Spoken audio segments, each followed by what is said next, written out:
So on this side, we have the 4 tough questions that we should ask ourselves. And the answer to these questions is no. I've laid out an answer that we should consider, even though it might be a really tough pill to swallow. All right. Number 1, does my child have real control over their own life? And this is from their perspective, that from their perspective, they feel like they have a say in how the day goes, for example. If you answer no to this question, then the video game simply gives them what we are not. Video game gives children instant control. That joystick, that controller, they press a button, and whatever that button was assigned to do, that's what it will do. And that's what your children are looking for. So they're getting the craving of control. Number 2, do I show up consistently and predictably? Meaning, am I always keeping my promises to my child? And am I having quality time with my child? Or is my schedule busy and I am not doing this consistently? Well, if the answer is no, then the game is always there. It simply is. If you press a button, game pops up and it's there.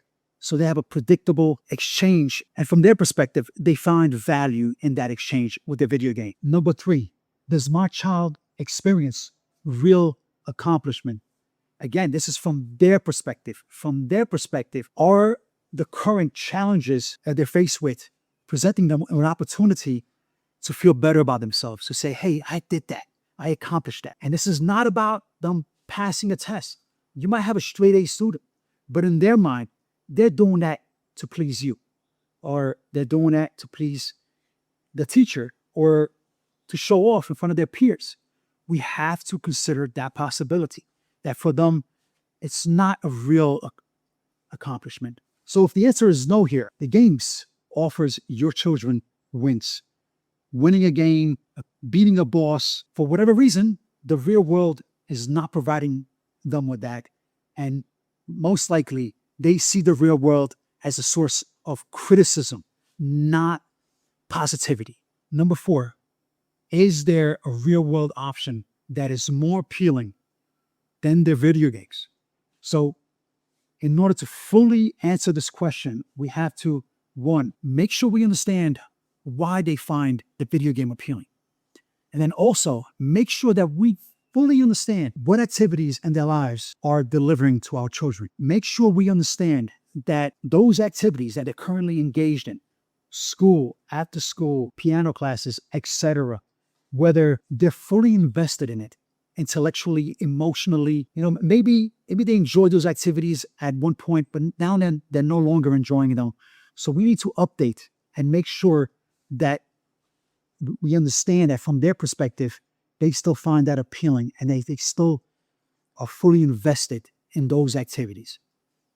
And that's a tough one. In my experience, this is where we find our answer. If you're one of those rare parents where your answers were yes, yes, yes, this one would be where you probably have to stop and reevaluate the situation for your child. And in most cases, what needs to happen is offer them more options and step outside your box. And what ends up happening is, as parents, we're exposing our children to what we know. But this will be the time to expand our horizons and do that with our children and expose your children to even new activities without pressuring them to commit to these activities. Let them just enjoy them and just experience them.